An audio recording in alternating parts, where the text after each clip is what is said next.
ഒരുപാട് ദുരൂഹതകളാണ് ആ ജയിൽ ചാട്ടത്തിലുള്ളത്. കാരണം ഒരു കൈക്ക് സ്വാധീനമില്ലാത്ത ഒരാൾ രാത്രി 1:15 കമ്പി കൊണ്ട് ജയിലിൻ്റെ മുറിയുടെ ഇതെല്ലാം സോളിറ്ററി കൺഫൈൻമെൻ്റ് ആയിരുന്നു, ഏകാന്ത തടവായിരുന്നു. അവിടെ നിന്ന് അത് മുറിച്ച് പുറത്തു വന്ന് അയാൾ വലിയ നീളമുള്ള തുണി അവിടെ നിന്നാണ്, തുണി കൊണ്ട് ഇത്രയും വലിയ മതിലുമ്മ ചാടി കിടന്ന് അത് അപ്പുറത്തേക്കിട്ട് ആ അപ്പുറത്തേക്ക് ചാടി ഇയാൾ ഒറ്റയ്ക്ക് രക്ഷപ്പെട്ടു എന്ന് പറയുന്നത് അവിശ്വസനീയമാണ്. ജയിലിൻ്റെ അകത്ത് നിന്നും ജയിലിൻ്റെ പുറത്തു നിന്നും തീർച്ചയായിട്ടും ഇയാൾക്ക് എല്ലാ പിന്തുണയും കിട്ടിയിട്ടുണ്ട്, ഒരു സംശയമില്ല. കണ്ണൂർ സെൻട്രൽ ജയിലിൽ നടക്കുന്നത് ഇതാണ് എന്ന് ഞങ്ങൾ പല പ്രാവശ്യം നിയമസഭയ്ക്കകത്തും പുറത്തു നടന്നിട്ടുണ്ട്. അവിടെ മുഴുവൻ ക്രിമിനലുകളുടെ കേന്ദ്രമാണ്.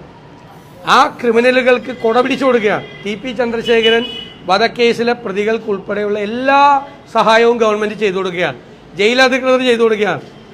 TP ചന്ദ്രശേഖരൻ വധക്കേസിൽ പ്രതികൾക്ക് ഇഷ്ടം പോലെ പരോൾ, ഇഷ്ടമുള്ള ഭക്ഷണം, അവരാണ് മെനു കൊടുക്കുന്നത് ഓരോ നേരത്തെ ഭക്ഷണത്തിൻ്റെ, ഇഷ്ടമുള്ള മദ്യം, ലഹരി മരുന്ന്, മാത്രമല്ല ലഹരി മരുന്ന് കച്ചവടവും ഗുണ്ടായിസവും കൊട്ടേഷനും ജയിലിൽ നിന്നാണ് ക്രിമിനൽ കേസുകളിലെ പ്രതികൾ നടത്തുന്നത്.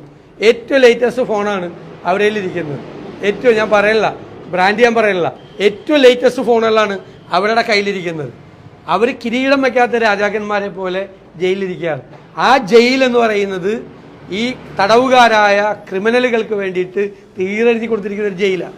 ഞങ്ങളിത് ഗോവിന്ദസ്വാമി ചാടിയപ്പോൾ ആദ്യം പറയുന്നതല്ല, ഞങ്ങൾ ഇതിനു മുമ്പ് പറഞ്ഞിട്ടുണ്ട്. ആ ജയിൽ അങ്ങനെയാണ്. അവിടെ നിന്നാണ് അവിശ്വസനീയമായ രീതിയിൽ, ആരും വിശ്വസിക്കില്ലല്ലോ, ഒരു സാമാന്യ ബുദ്ധിയുള്ള ഒരാൾക്കും വിശ്വസിക്കാൻ പറ്റാത്ത തരത്തിൽ. എന്നിട്ട് 5 മണിക്കാണ് ജയിലധികൃതർ അറിഞ്ഞത്, 7 മണിക്കാണ് പോലീസ് അറിഞ്ഞത്. അപ്പോൾ അയാൾക്കൊരു ഗോൾഡൻ അവേഴ്സ്, അന്വേഷണത്തിൻ്റെ ഗോൾഡൻ അവേഴ്സ് അയാൾക്ക് വിട്ടുകൊടുത്തു. ഇപ്പം സാധാരണക്കാരായ നാട്ടുകാരായ സാധാരണക്കാരായ മനുഷ്യർ കാണിച്ച ജാഗ്രത കൊണ്ടാണ് ഇയാൾ പിടിയിലായത്. ഞാൻ അവരെ അഭിനന്ദിക്കുകയാണ്. ഇത് വളരെ അപമാനകരമാണ്, സർക്കാരിന് അപമാനകരമായ കാര്യമാണ് നടന്നിരിക്കുന്നത്. സർക്കാർ പ്രിയപ്പെട്ടവർ ആ ജയിലിലുണ്ടെന്ന് നമുക്കെല്ലാം അറിയാം. ഗോവിന്ദസ്വാമിയും കൂടി സർക്കാരിന് പ്രിയപ്പെട്ട ആളായിരുന്നു പിന്നെ ആണ് രാവിലെയാണ് മനസ്സിലായത്. ബാക്കി ഇഷ്ടപ്പെട്ട ആളുകൾ ഒരുപാട് പേരുണ്ട്, സർക്കാരിന് ഏറ്റവും പ്രിയപ്പെട്ട ആളുകൾ ഒരുപാട് പേര് ആ ജയിലിലുണ്ട്. ഗോവിന്ദസ്വാമിയും കൂടി ആ പ്രിയപ്പെട്ടവരുടെ കൂട്ടത്തിലാണ് ഉണ്ടായിരുന്നതെന്ന് ഇന്നാണ് മനസ്സിലായത്. അല്ല, അവരെയൊക്കെ അവിടെ വെച്ചിരിക്കുന്നത് തന്നെ അവിടെയുള്ള ആളുകളെ സംരക്ഷിക്കാൻ വേണ്ടിയിട്ടാണ്. അവരിടയ്ക്ക് പോയി ചോദിക്കും, എന്തെങ്കിലും ആവശ്യമുണ്ടോ, എന്തെങ്കിലും കുറവുണ്ടോ എന്ന് ചോദിക്കും.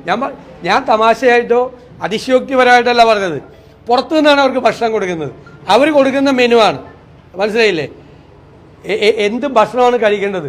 ചൈനീസ് ഫുഡാണോ കഴിക്കേണ്ടത്, തണ്ടൂരി ഭക്ഷണമാണോ കഴിക്കേണ്ടത്, അല്ലെങ്കിൽ മലബാറിലെ ഭക്ഷണമാണോ കഴിക്കേണ്ടത്? അവർ എഴുതി കൊടുക്കുന്ന മെനു അനുസരിച്ചാണ് ഭക്ഷണം അവർക്ക് കൊണ്ടേ കൊടുക്കുന്നത്. അവരാവശ്യപ്പെടുന്നതനുസരിച്ച് അവരുടെ ഫോൺ മാറ്റിക്കൊണ്ടിരിക്കും. ഏറ്റവും ലേറ്റസ്റ്റ് ഫോണേ അവർ ഉപയോഗിക്കുള്ളൂ. അവിടെ നിന്നുകൊണ്ട് അവർ എല്ലാ ക്രിമിനൽ കാര്യങ്ങളെയും നിയന്ത്രിക്കും. അപ്പോൾ ഇവരുടെ എല്ലാം കൺട്രോളാണ് ഇവിടെ ഉള്ളത്. അല്ലാതെ ജയിലധികൃതർക്ക് യാതൊരു കാര്യമില്ല.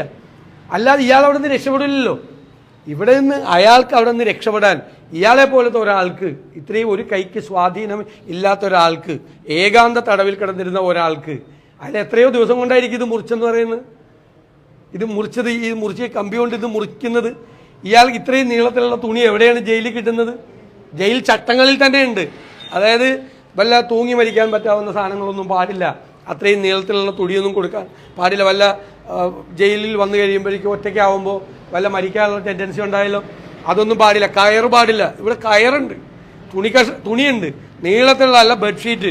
അയാളെ പൊട്ടി നിലത്ത് വീഴരുതല്ല. ഇയാളെ ഇറങ്ങുമ്പോൾ പൊട്ടി നിലത്ത് വീഴാതിരിക്കാൻ വേണ്ടി അത്രയും കട്ടിയുള്ള പുതപ്പ് പോലത്തെ നല്ല തുണി. സാധാരണ തുണിയൊക്കെ ആണെങ്കിൽ ചിലപ്പോൾ ഒരാളുടെ വെയിറ്റ് വന്നു കഴിഞ്ഞാൽ കീറിപ്പോലും. അതൊക്കെ ഉറപ്പുവരുത്തിയിട്ടാണ് എല്ലാ സുരക്ഷയും, ജയിലിൽ ആടുന്ന ആളുടെ എല്ലാ സുരക്ഷയും ഉറപ്പുവരുത്തിയിട്ടുള്ള എല്ലാ മെറ്റീരിയൽസും അയാൾക്ക് അവൈലബിൾ ആയിരുന്നു. എന്നിട്ടാണ് ഈ ഒരു കൈക്ക് സ്വാധീനമില്ലാത്ത ഒരാൾ ഒറ്റ കൈ പിടിച്ചത് ചാടി എന്ന് പറയുന്ന അത്ഭുതം. മറ്റേ ടാർസന്റെ സിനിമയെ പോലും നമ്മൾ കണ്ടിട്ടില്ല, ടാർസൻ പോലും അങ്ങനെ ചെയ്തിട്ടില്ല. അതുപോലെ തന്നെ ഗോവിന്ദസ്വാമി ചാടിയത് എല്ലാ സൗകര്യം, എല്ലാ സഹായം ചെയ്തു കൊടുത്തു. അവിടെ പ്രതികളാണ് ഭരിക്കുന്നത്. കണ്ണൂർ സെൻട്രൽ ജയിലിൽ പ്രതികളാണ് ഭരിക്കുന്നതെന്ന് പ്രതിപക്ഷത്തിന്റെ ആരോപണമായിരുന്നു. ഇപ്പോഴല്ല, നേരത്തെ ഞങ്ങൾ പറഞ്ഞില്ല. ഞങ്ങൾ ഉന്നയിച്ച പല ആരോപണങ്ങൾക്കും പിന്നീട് വരുന്ന സംഭവങ്ങൾ അടിവരയിടുന്നു. ആരോഗ്യമന്ത്രി പറഞ്ഞ പോലെ സിസ്റ്റത്തിന്റെ കുഴപ്പമാണ്, സിസ്റ്റത്തിന്റെ പ്രശ്നമാണ് ഇതല്ല. സിസ്റ്റം അതാണ്. കണ്ണൂർ സെൻട്രൽ ജയിലിലെ സിസ്റ്റം അതായിരുന്നു. അതാണ് സംഭവിച്ചത്. ഈ ED ഉദ്യോഗസ്ഥൻ പ്രതിയായിട്ടുള്ള ഒരു കേസ് അന്വേഷിക്കുന്ന വിജിലൻസ് എസ് പി നേതൃത്വം കൊടുത്ത വിജിലൻസ് എസ് പിയുടെ ഒരു സ്ഥലം മാറ്റം ഉണ്ടായിട്ടുണ്ട്. അതിലെന്തെങ്കിലും രാഷ്ട്രീയമുണ്ടോ? അത് അന്വേഷിക്കേണ്ടതാണ്. ED നടക്കുന്നത് മുഴുവൻ അതാണല്ലോ. ED അന്വേഷിക്കുക, അത് സെറ്റിലായല്ലേ, കേസ് സെറ്റിലായല്ലേ, പ്രശ്നമൊന്നുമില്ല. ED ആയിട്ട് അല്ല, എൻ്റെ ചോദ്യം ഒറ്റയുള്ളൂ, ആ ചോദ്യത്തിന് മറുചോദ്യമുള്ളൂ. EDയും വിജിലൻസുമായിട്ട് സെറ്റിലായില്ലേ, സെറ്റിൽമെൻ്റ് ആയില്ലേ, അത്രയും വിചാരിച്ചാൽ മതി. ഇതൊക്കെ ഞങ്ങൾ നേരത്തെ പറഞ്ഞല്ലേ, ഞങ്ങൾക്കാണ് അത്ഭുതമില്ലാത്തത്. ഇതൊക്കെ ഞങ്ങൾ നേരത്തെ പറഞ്ഞ കാര്യമോ. EDയും വിജിലൻസും തമ്മിൽ സെറ്റിൽമെൻ്റ് ആയി, ഒരു കുഴപ്പമില്ല, ഒരു വഴക്കമില്ല അവരൊന്നും.